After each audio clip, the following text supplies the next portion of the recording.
오늘의 시사평론, 시사평론가 리엘 파트너스의 이승기 변호사 함께 하겠습니다. 자, 이승기 변호사님 안녕하세요. 예, 안녕하세요. 예, 자 오늘 이슈 바로 가볼까요? 첫 번째부터. 예. 첫 번째 이슈는 세월호 구조 실패, 해경 지휘부 무죄입니다. 세월호 참사 당시에 그 초동 조치를 제대로 하지 않아서 승객들을 숨지게 한 혐의로 재판에 넘겨진 김석균 전 해양경찰청장 등 그 해경 지휘부가 1심입니다. 1심에서 무죄를 선고를 받았는데요. 자세한 설명을 좀 부탁드리겠습니다. 예, 지난 2014년 4월 16일이죠. 단원고 학생들을 포함한 이제 승객과 직원 303명이 숨기고 또 141명이 다친 이 세월호 참사 사건 모두가 기억하는 아주 충격적이고 아주 가슴 아픈 사건인데요. 당시 이제 김석균 전 청장을 포함한 해경 지휘부가 이제 구조 임무를 소홀히 해 대형 인명 피해를 발생시켰다라고 해서 작년 2월 이제는 재판에 넘겨졌습니다. 네. 이 검찰 세월호 참사 특별수사단은 이 김석균 전 청장과 이제 해경지휘부가 세월호 현장 상황을 파악하고 지휘 통제해서 즉각적으로 이제 태선을 유도하고 또 선체 진입을 해서 인명을 구조할 의무가 있는데 이를 위반했다고 판단한 건데요. 이 결심 공판에서도 이 검찰은 김석균 전 청장에게 이제 금고 5년을 구형했고 또 나머지 관계자들에게도 실형을 선고해달라고 재판부에 이제는 구형 의결을 밝혔습니다.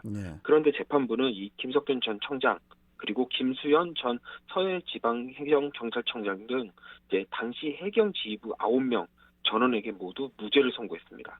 그 무죄 사유가 어떻게 되나요?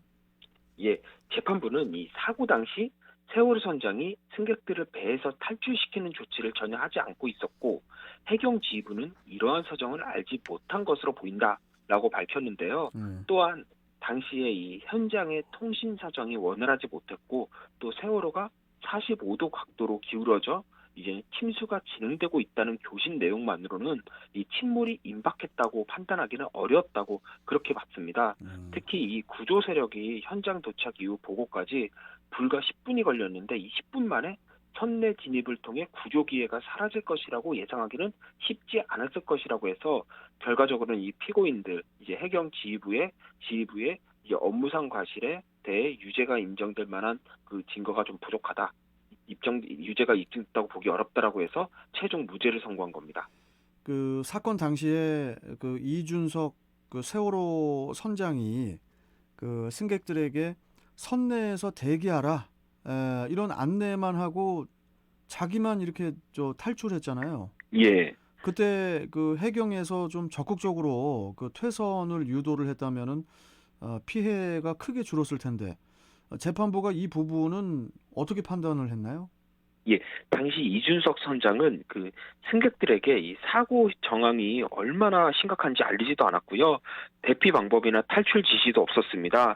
그 재판부는 이 부분을 강조하면서 이 피고인들이 세월호 선장과 선원들에게 이 직접 교신해 이제 퇴선 준비를 지시했더라도 이들이 그 지시를 묵살했거나 혹은 탈출 방송을 했다라고 이제는 뭐 거짓이겠죠. 이제 이런 말을 반복했을 가능성이 높아 이 역시도 혐의를 인정하기 어렵다 이렇게 판단을 했습니다.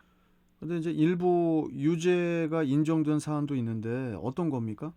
예, 직권남용 권리행사 방해 혐의를 받은 이 김문홍 전 목포 해양경찰서장과 또 이재두 전 3009 함장 2명에게만 각각 집행유예가 선고됐습니다. 이들의 혐의를 보면은 이 사건 당시에 승객들의 퇴선을 유도했던 것처럼 허위 내용을 꾸며 상부에 보고했는데 이 혐의 사실이 인정이 된 겁니다.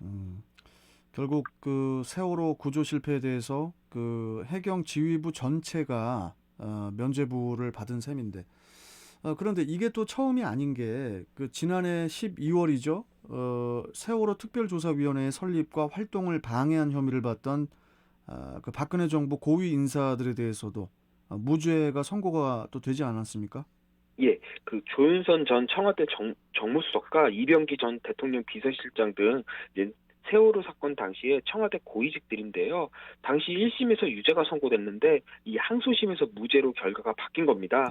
이 주요 범죄 혐의를 보면은 이 세월호 특별조사위원회 내부 상황과 활동 동향을 파악하고 또 특조위 활동을 방해한 방해할 만한 이 방안을 마련하고 또 실행 그 방안 그대로 실행할 것을 실무자들에게 지시한 혐의, 즉 직권남용 권리 행사 방해죄로 이제 기소가 된 건데요. 네.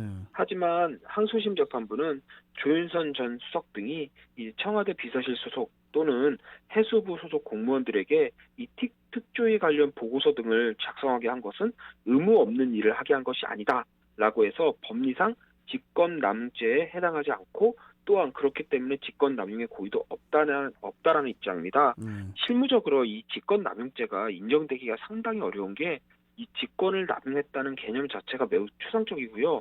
과연 어느 선까지 직권을 행사해야 남용된 건지 혹은 남용이 안 된 건지 이 경계가 불분명합니다. 법원 역시 바로 이와 같은 이유로 무죄를 선고한 건데요. 좀 이런 부분도 한 직권남용죄가 계속 무죄가 나오는 거 좀 이런 부분이 좀 좌우한 게 아닌가 싶습니다. 그 세월호 유가족들 입장에서는 이제 이래저래 그 법원의 판결에 납득하기는 좀 힘들 것 같은데요. 어제 그 유가족들도 기자회견을 통해서 법원의 무죄 판결을 비판을 하고 또 검찰이 반드시 항소할 것을 또 요구를 했어요. 예. 전 국민적인 관심사인 만큼 당연히 이제 검찰에 항소할 걸로 보이는데요. 네, 사건의 최종 판단은 사법부의 몫이지만 또 이번 판결은 1심이니까 향후 항소심 결과도 계속 좀 지켜봐야 될 것으로 보입니다. 알겠습니다. 자, 다음 이슈 전해주시죠. 예. 다음 이슈는 백기환 선생 영면에 들다입니다. 네, 통일운동가이자 통일문제연구소 소장이죠. 그 백기환 선생이 어제 15일에 별세를 했습니다. 예, 지난해 1월부터 이 폐렴 증상으로 서울대병원에서 계속 입원 치료를 받았는데, 결국 학년 89세로 이제는 영면에 이제 들게 된 겁니다. 네. 그 백기환 선생 하면은 그 민주화 운동의 거목이자 또 아직도 널리 불리고 있는 노래죠. 그 임을 위한 행진곡 가사의 원작자로 이제 널리 알려져 있는데 예, 백기환 선생의 행적 좀 간단히 소개 좀 해주시죠. 예. 백 선생은 1932년 이 항해도에서 태어나 20대인 1950년대부터 농민, 빈민, 통일, 민주화 운동에 매진했습니다. 역사의 현장에 늘 백 선생이 있었는데요. 대표적으로 1964년에는 한일협정 반대 운동에 참여했고요. 1974년에는 유신 반대를 위한 100만인 이제 서명 운동을 주도하다가 긴급조치 위반으로 투옥되기도 했습니다. 예, 또한 1979년에는 이 YMCA 위장 결혼 사건이라고 해서 이 1979년 10월에 이제 박정희 전 대통령이 사망한 후에 서울 YMCA 회관에서 이 결혼식을 가장해서 펼쳐진 대통령 직선제 요구 시위 사건인데요. 이 사건으로도 이제 체포가 돼서 징역 1년 6개월 실형을 선고받아 투옥이 됐습니다. 물론 이후에 사면으로 풀려나기도 했지만은 이 부분은 최근에 이제는 재심으로 무죄가 선고돼서 형사구금 비용으로 5천만 원이 확정돼서 이를 반환받기도 했고요. 네, 그 외에도 1986년에는 이제 부천 권인순양 이제는 성고문 폭로 대회를 이제 주도한 혐의로도 체포돼 옥고를 치르기도 했는데요. 인생 자체가 대한민국 민주화의 역사다라고 보면 됩니다. 예, 그리고 이제 백계환 선생은 이제는 그 대선에도 출마했습니다. 1987년 대선에는 이제 민중 후보로 출마를 했다가 김영삼, 김대중 두 후보의 단일화를 호소하면서 사퇴를 했고요. 또 1992년 대선에도 독자 후보로 출마해서 최종 1% 득표로 낙선도 하기도 했습니다. 예. 이후에는 자신이 설립한 이제 통일문제연구소 소장으로 활동하면서 통일문제 해결을 위해 이제는 애써왔고요. 그 장례는 그 사회장으로 치러질 예정인데 18일까지죠? 18일까지는 시민들에게도 그 빈소를 개방할 그 예정이라고 해요. 예, 민주노총을 포함한 이 50여 개의 이제 시민사회 단체들로 구성된 노나매기 세상 백기환 선생 사회장으로 이제 장례가 진행될 예정인데요. 여기서 노나매기는 이 고인이 임종 직전 쓴 마지막 글귀인데요. 그 뜻이 너도 일하고 나도 일하고 그리하여 모두가 올바로 잘 사는 세상을 의미한다고 합니다. 이게 순 우리말이라고 합니다. 그래요.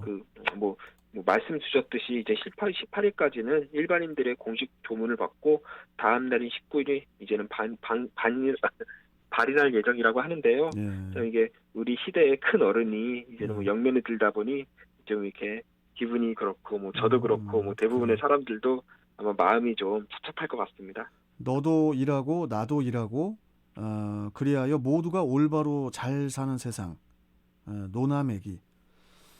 자, 제발 좀 그런 올바른 세상이 좀 왔으면 합니다. 예, 고인의 명복을 빌면서 오늘 말씀은 여기까지 듣도록 하겠습니다. 고맙습니다. 예, 감사합니다. 네.